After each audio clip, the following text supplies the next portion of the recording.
it's time for a new review. And who do I think I am reviewing a game that people actually care about? Yes, this is Robotech RPG Tactics.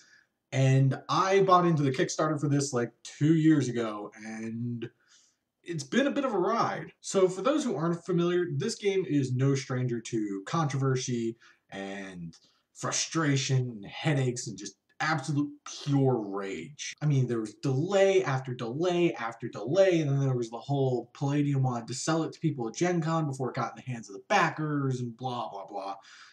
And we're going to ignore all of that bullcrap and just talk about the game. So let's talk about the book. It's actually quite nice. It's a good softcover book. It feels sturdy. The quality is just right up there. You know, everything's in glorious full color. And considering it's only 112 pages, you actually get a lot of stuff. You get fluff, you get unit stats, you get the rules for the game, you get scenarios, you get a campaign system. You even have stuff in here for using the miniatures to fight out battles in your RPG sessions, or even transporting your RPG character into the game, which is actually really, really cool. But this book also has a lot of flaws. The first being, you can't buy the damn book. I had to get this from my game shop owner who had 2 starter sets and sold me his spare book because Palladium decided that it's not a smart idea to sell the rulebook separately. So yeah, if you want to get a copy of the rulebook to see if this game is for you and take a look at it, or maybe you're like me and you're just a collector, you have to pay $100 to get this damn thing. Honestly, Palladium, what are you doing? Something that really helps is when you can go into a game store, look at a game and go, oh, that looks kind of interesting, pop the book off the shelf, and then flip through the book and decide if you want to buy it. I'm not going to buy a $100 box set on the offhand chance that the game isn't going to be very good. God, you've been doing this for 20-something years. You've been making Robotech books, and you've been a part of this industry. How can you make such a freaking blatantly rookie mistake? Another thing that bugs me is they give you all the stats for all the units that are out currently, but they don't give you any point costs, or they don't give you the formations and the squadrons.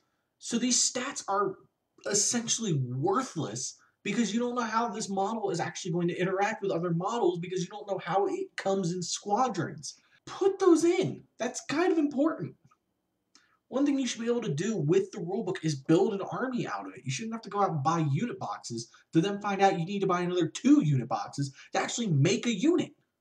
Speaking of things that were left out, every army in this game, I mean all 3 of them, have a universal special rule, like an army-wide special rule that they have, and those aren't in here either. Why? Why are you leaving these things out? These are important to a rulebook being worth a damn. Although I guess in their defense, you can only buy the book if you buy the starter box, which comes with all that stuff anyway. But again, that's just so stupid. And while I praise this game for having full color art, some of it is the laziest stuff I've ever seen. Those are the exact same picture with slightly different color schemes and a different head. Come on, put some effort in. I get this probably saves Palladium money, but it just looks so damn lazy. And also, while some of the art in here is really, really awesome, some of it's also kind of crap. That has to be the least inspired, least exciting, and least dynamic punching picture I've ever seen in my life. I mean, honestly, that is so boring and static looking. It's just not that good. Alright, so let's talk about the rules for the game, because those are the important thing. That's what we're really here to talk about. And they're actually really good.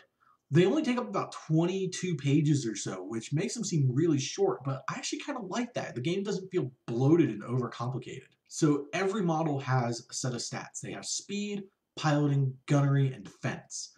And rolling in this game is really pretty simple. And weapons have their own stats. They have range and mega damage. And units also have a mega damage capacity, which is like their health points. But that's suspiciously absent from the explanation of unit stats in the book, so it's kind of weird. So something else this game does that's really, really cool is it has a thing called command points, and these remind me of leadership points from AT-43, which is by far one of my favorite tabletop games ever. Basically how it works is every model that doesn't have the life is cheap rule contributes a command point, and models with leadership whatever contribute that many command points. So if you have a model with leadership 4, that one model gets you 4 command points. And command points can be spent to do all sorts of cool stuff. You can try and steal activations from other players. You can try and block stealing of activations.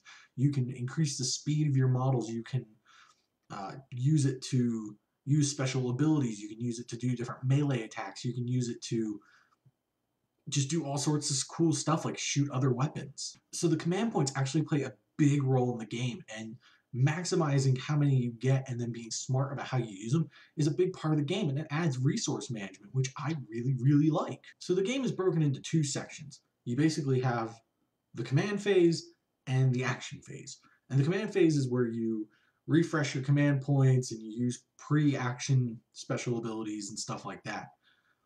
The action phase is where all the combat and movement comes in, and this is one of the hiccups of the game, in my opinion. It's broken down into its own sub-phase system, where you guessed it, you have to move before you can fight. And I know I'm probably the only person on the planet who hates this with a fiery passion, but it really is not good game design.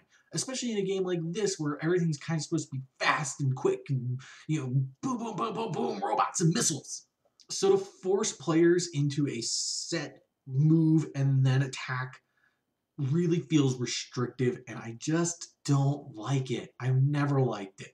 And while I suck it up for certain games, in this game it really feels kind of out of place. Still, the rest of the rules of the game are solid enough that I'm kind of willing to overlook it. You do attack, you pick a weapon, make sure you have line of sight and you're in range and all that good stuff we're all familiar with, and then you roll a die. You roll a d6 and add your gunnery skill. And if that meets or beats your target's defense, you've hit them.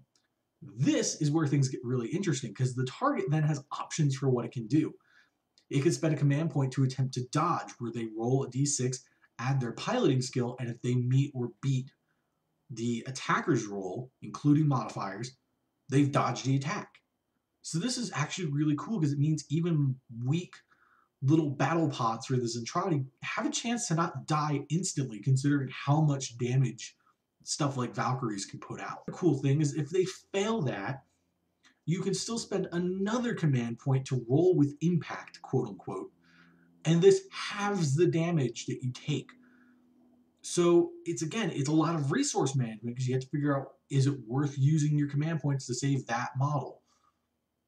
But I love it. I absolutely love they give you these options, and it really does give the game a sense of being dynamic.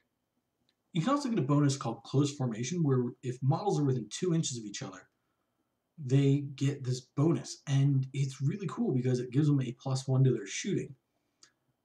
But there is a trick to it, because if you have a gunnery skill that is higher than the number of models in the unit, you can't use it. So stuff like battle pots that have a gunnery of 1, they can use it all they want. But stuff like Valkyries that have like a gunnery of 3, you have to have at least 3 models to take advantage of. This also brings up another defensive thing, where models that were within 2 inches of each other can block each other's attacks. You can spread the damage evenly amongst them. And then you can still roll with impact to reduce that damage even further. So there's a lot of options to keeping your guys alive. Another kind of cool thing is if you attack in the back arc, you get a +1 to your strike. But if you have 2 models from the same squad, one in the front arc, one in the back arc, and they shoot simultaneously, you get a crossfire bonus that gives you another +1. So a Valkyrie getting backstrike and crossfire has a gunnery skill essentially of 5, which is ridiculous. Now, if there's one section of combat that really kind of lets me down in this game, it's melee, because it's just such a mess. The basic mechanics of it are fine. You roll a d6, add your piloting skill. The defender rolls a d6 and adds their piloting skill. If the attacker rolls higher, they hit. If the defender rolls higher, they've blocked and no hits go through. You can't dodge melee, but you can still roll with impact. And you do get bonuses if you gang up on guys and stuff like that as well. Where it gets annoying is the fact there's 8 different melee attacks, and every unit has different melee attacks it can do depending on what it is. And some of them cost command points, and they all do different damage, and there's this and that, and it's way, way too much to keep track of. I would have rather it just been, you hit, you do X amount of damage, whatever. But having 8 different attacks, and some models have access to all 8 of them, it means you're either going to need to have a handy sheet that tells you what they all are, or you're going to need to have the book open to that page every single time you get into a melee, because there's no way everybody's going to remember every single thing that every single melee attack does. So while the game doesn't feel bloated, that certainly does. It feels needlessly complicated for no reason. There's also a plethora of special rules that you kind of have to take into account, and sometimes I feel like there might be a few too many for this game, but they all work fairly well. Now, the game does come with a selection of scenarios, which is really nice, and they'll have scenarios that are either space-based combat or they'll be ground-based combat, so you can kind of pick and choose how you want to do it, which is pretty cool and very true to Robotech. Considering, I don't know, 3/4 of the series takes place in space battles. There's also a campaign system in here, and it's kind of neat because they break it into 3 different types. So you have standard narrative campaigns where you just play through and there's a narrative. There's tree, where it's here's a scenario, and then depending on who wins, it goes to another scenario, and it kind of trickles down to the end, which is also really cool. And then there's, of course, the good old map-based campaigns where you just want to control all the map. One of the cool things is how this game handles experience. Units get experience through surviving battles, being on the winning side, killing enemy squadrons, blah, blah, blah, blah, blah. And unlike other games where you might take that experience and go, okay, well, this guy did this, so now he has +1 to his gunnery forever. This gives you the ability to have one-time bonuses. And by one time, I mean one game. So you pay 80 experience points, pick a squadron, and give them a bonus for one game. And it might be +1 to their piloting, it might be +1 speed, it might be +1 gunnery. There's one that lets you re-roll dodges and all that good stuff. And it's actually kind of neat. I don't feel like a leveling up system would have worked too well in this game. So the way they handled it is actually really nice. So let's talk about the models, because these have been a big point of contention. And I've got 2 boxes currently, as of time of this filming, that I need to do unboxings for, but my webcam here doesn't really handle that kind of video too well, so they'll have to wait until I get a nice HD camera and a tripod. But the miniatures are very hit or miss. Some of them are really easy to put together, and some of them are really obnoxiously fiddly and difficult to put together. And some of them look really cool, and some of them look really static, and there's a lot of small issues going on with the models where they've got all the detail they need, but the posing options on a lot of them is just absolutely abysmal, and really you can't make them look as cool as you might want. At least not without extensive cutting and green stuffing. And if you're like me and you're no good at that, that means you're stuck with stock models, or you pay somebody to actually make your models look better. But like I said, the detail's fine, and they're very true to the designs. There's just a couple things that could have been done better. So in the end, is Robotech RPG Tactics good? From a purely gameplay standpoint, it's fantastic. It's quick, it's easy to pick up, the rules are simple enough that you don't feel bogged down, and it's just really fast-paced combat. The rules are great, the miniatures, despite their assembly issues, are well done. They look good, and they're apparently fairly fun to paint. And the book is nice despite the few really obnoxious flaws it has. But there's just a few too many missteps to really make it a must-have game. If you're like me and you loved Robotech as a kid and you want a cool game with transforming jet mecha, then this is a good game. And if you can suck up buying a $100 box set to get some stuff, by all means, go out and do it. The game is worth it.